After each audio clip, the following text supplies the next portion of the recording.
tardes,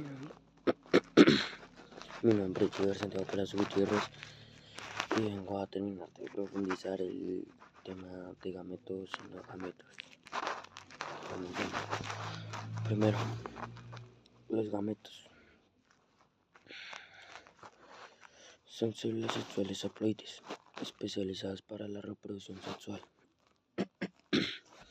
Su función primordial es fusionarse con otro gameto del sexo opuesto. Si es mujer, pues con un hombre, y si es hombre, pues juega con una mujer, es obvio. Y formar un cigoto diploide, restableciendo así la ploidea del organismo y dando inicio a un nuevo individuo. Esa fue la definición. Ahora vamos con las características principales. Primero, ploidea. Haploide contienen la mitad del número de cromosómico de la especie. Primera. Segunda, humanos. Tienen 23 cromosomas, 22 autosomas y un cromosoma sexual. La tercera es abejas. Apis mellifera tiene un número de 16 cromosomas. Y ya, los pulgones. Apidae. Pulgones, que son pulgones. El número varía según la especie, pero también haploides en la fase sexual.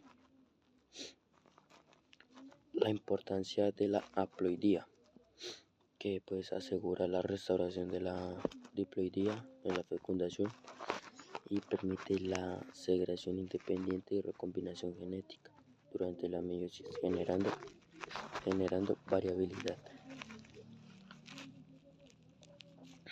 El otro tema es origen gametogénesis, que tiene que ver con la formación de gametos y ocurre mediante gametogénesis, que incluye dos procesos fundamentales que son la espermatogénesis, que tiene que ver con las mujeres, creo que son mujeres. El primero tendría que ver con el lugar, que son los túbulos seminíferos de los testículos mamíferos o folículos de los machos en vertebrados. El proceso sería que los espermatogonias, entre comillas 2N, mitosis, entre comillas, renovación y expansión. El otro es espermatosis primarios, 2N, meiosis 1, espermatocitos secundarios, que sería N, ahí sería meiosis 2, espermatíadas N, que sería espermiogénesis, y entre comillas sería maduración, formación del cromosoma, y flagelo, que eso daría a espermatozoides. Duración en humanos. Duraría más o menos entre 74 días desde la espermatogonia hasta el espermatozoide maduro. La otra sería la regulación en hormonas, que estimula la espermatogénesis y estimula la producción de testosterona. Y esa sería la segunda. La tercera y última sería la capacidad diaria, que sería 100 a 200 millones de espermatozoides por mililitro de semen. Tercer tema es ovogénesis, que eso tiene que ver con los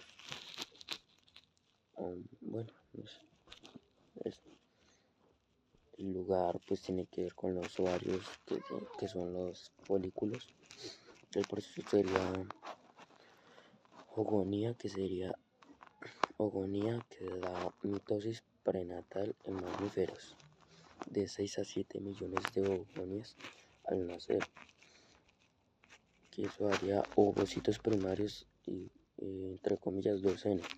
La otra sería meiosis 1, detiene en prefase 1, dictalle, estalle, ovocito secundario más el cuerpo polar, que da el resultado de meiosis 2, completa si solo hay fecundación. El otro sería óvulo más segundo cuerpo polar, y se acaba el proceso. La otra sería el número de óvulos. El número de óvulos en humanos es de 1 a 2 millones al nacer y 400.000 en la pubertad y 400 óvulos en la vida fértil. Sí. La otra es la regulación, o sea, la regulación de hormonas, que tiene que ver con el folículo estimulante y las hormonas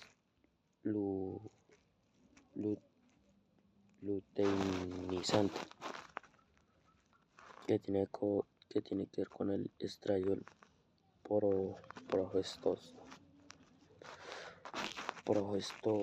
progesterona. Lo otro tiene que ver con el ciclo menstrual, que dura de 28 días y después pasa a la fase folicular y después a la ovulación y después a la fase lútea y eso a la menstruación, o sea, la regla. El otro tema es la meiosis, que tiene que ver con la reducción cromosómica, que se separa de homólogos en meiosis 1, cromáticas en meiosis 2. La otra tiene que ver con el entrecruzamiento en prefase 1. Es el intercambio de segmentos de ADN entre cromosomas homólogos, aumentando la diversidad genética en sí. La tercera sería la segregación independiente, que sería la distribución aleatoria de cromosomas homólogos a los gametos, generando 8,4 millones de combinaciones posibles en un mundo.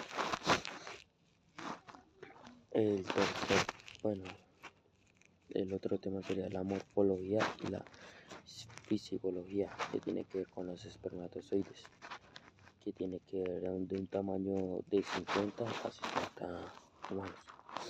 La estructura vendría desde la cabeza, que sería el núcleo haploide, que tiene que ver condensado con protaminas más acromosomas, que tiene que ver con la vesícula, con enzimas y la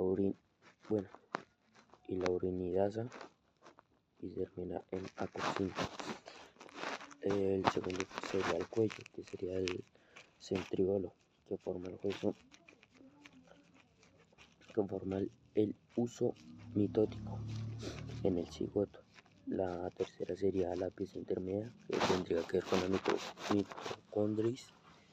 mitocondrias, que sería ATP para la mitolidad.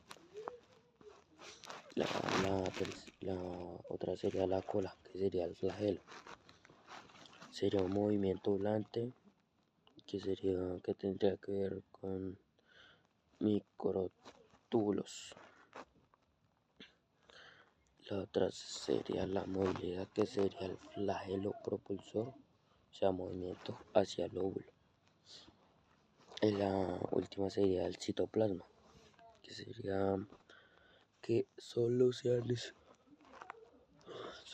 necesario para la motilidad y enzimas acrosónicas.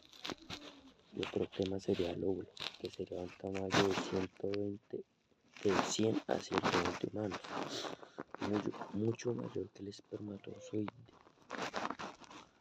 La estructura sería el núcleo haploide, el citoplasma abundante, que sería la yema y mitocondrias, retículo endoplasmático y ribosomas, que sería ARN, si no estoy mal. La otra sería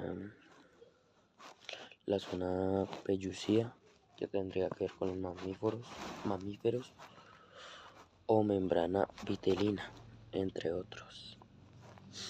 La otra sería la inmovilidad inmovilidad, que tendría que ver con que no se mueve generalmente, excepto en algunos invertebrados. La otra sería las reservas, que tendría que ver que proporciona nutrientes al embrión en especies con desarrollo ovíparo. Las funciones serían la transmisión de la mitad material genético, la contribución de organelos y la determinación del sexo. Primero, la transmisión de la mitad del material genético sería ADN nuclear a la descendencia. La otra sería la contribución a organelos, que sería el óvulo, que el óvulo aporta mitocondrias en mamíferos. El espermatozoide pierde sus mitocondrias al entrar. Los ribosomas ARNM, que son factores de desarrollo. La otra sería determinaciones del sexo, que tiene que ver con el sistema XY en mamíferos. El espermatozoide puede llevar X o Y en sí. La otra sería el sistema ZW, que tiene que ver con aves, reptiles, y el óvulo determina el sexo. La otra sería haploidía, que tiene que ver en abejas. La haploidía determina el sexo, si es femenino o masculino. Perdón. Las desventajas de los gametos es que tienen un costo energético muy alto, varían la producción masiva de mamíferos machos y producen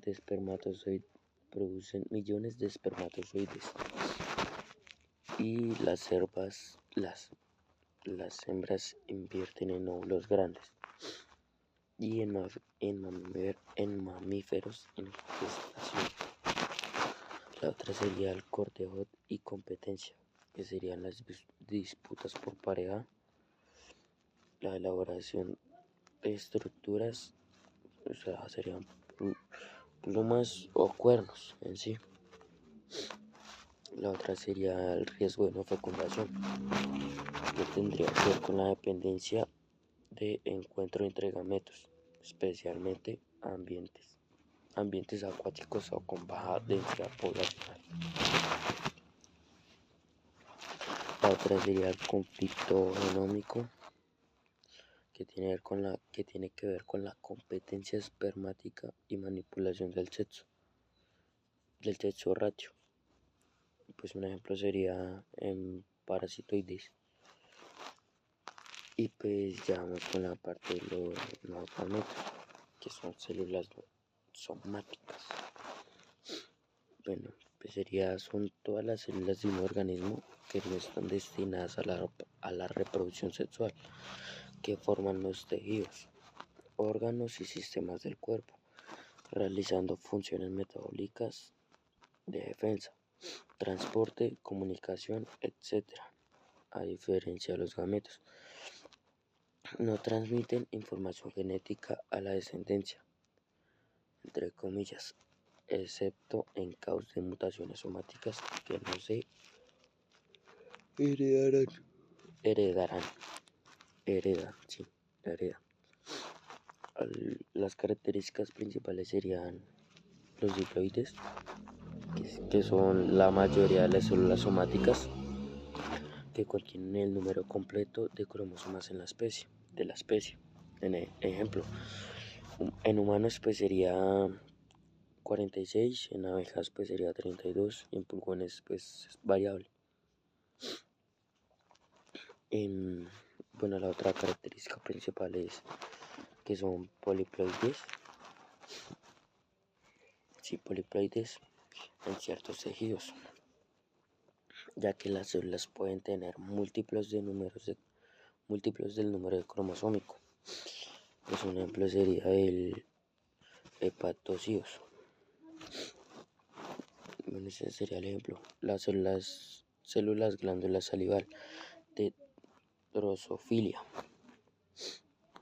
Esto ocurre por